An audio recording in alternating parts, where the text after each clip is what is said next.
Laïkino, la rubrique cinématographique de l'Union des familles laïques. Avec Alain Defremont. Bonjour, vous êtes à l'écoute de Laïkino avec Alain et Frédéric, votre serviteur, pour la chronique cinématographique de l'UFAL. Bonjour Alain. Oui, bonjour à tous. Retour vers le passé avec la comédienne que les moins de 20 ans ne peuvent pas connaître, Bette Davis. Effectivement, pour les jeunes, peut-être que ce nom ne leur dit rien ou presque rien. Et pourtant, à l'occasion de la rediffusion d'un de ses films sur la chaîne Ciné Plus Classique, me sont revenus en mémoire 3 films qu'elle a littéralement habités et que j'ai adorés. Bette Davis est née le 5 avril 1908 à Lowell, dans le Massachusetts, et elle est morte le 6 octobre 1989 à Neuilly-sur-Seine. C'est une actrice américaine, renommée pour sa forte personnalité et sa carrière longue de 6 décennies, composée de plus d'une centaine de films. Elle est connue comme un symbole de ténacité féminine à cause de rôles de femmes impitoyables et caractérielles, mais aussi de sa turbulente vie privée, ponctuée d'orageux mariages et de conflits médiatiques avec certaines figures du cinéma américain. Elle obtint 2 Oscars en 1936 et 1939 pour 2 films qui sont un peu tombés aux oubliettes, mais n'a pas été récompensée pour le film Ève de Joseph Mankiewicz, sorti en 1950, qui reste lui un des grands classiques du cinéma américain.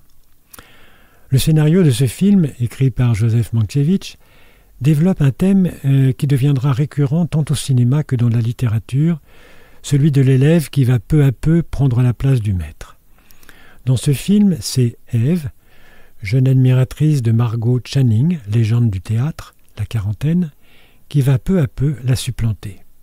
Cela permet à Bette Davis d'y apporter sa touche vénéneuse et de porter ce film au rang des incontournables du cinéma américain. Pour ma part, je l'ai vu plusieurs fois.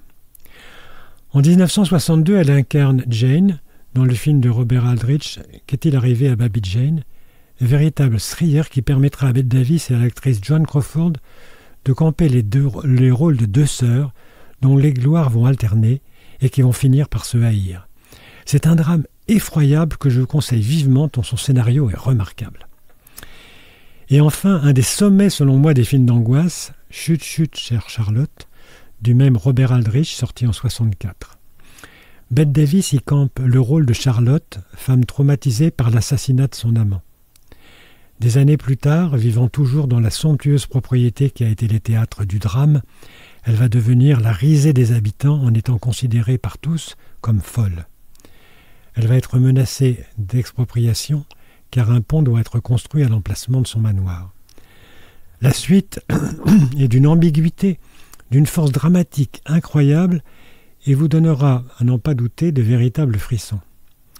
On peut trouver ces 3 titres indispensables selon moi dans certaines médiathèques ou dans des vidéoclubs spécialisés. Merci Alain. En attendant de nous retrouver, n'oubliez pas notre émission en balado-diffusion sur laicidad.ufal.org ainsi que sur notre site ufal.org.